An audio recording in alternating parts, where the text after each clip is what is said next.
Welcome to the Learning Pines YouTube. We hope this video helps. You start by verifying prerequisites, IOSXE images, licenses, and hardware compatibility.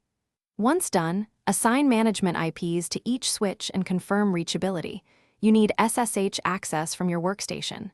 Next, enable necessary features like SDM templates and allocate memory for StackWise Virtual. This prevents resource mismatches. Then, physically connect the StackWise Virtual links using the designated ports. Make sure cabling follows the vendor guide. Finally, save current configs. You will merge and modify them in the next step.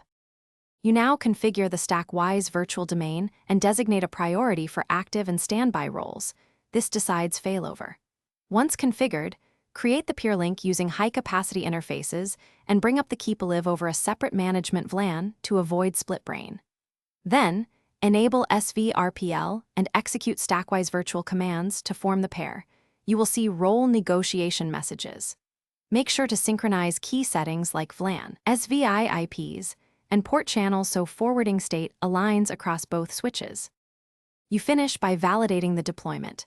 Run show commands to confirm control and data plane synchronization and inspect active/standby roles.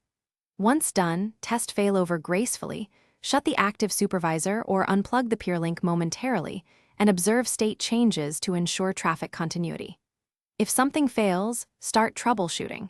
Check iOS versions, license alignment, and peer link integrity. Also review keep-alive reachability to rule out split brain. Finally, document the final topology and save configurations on both units. Thanks for watching. Consider subscribing if we helped you.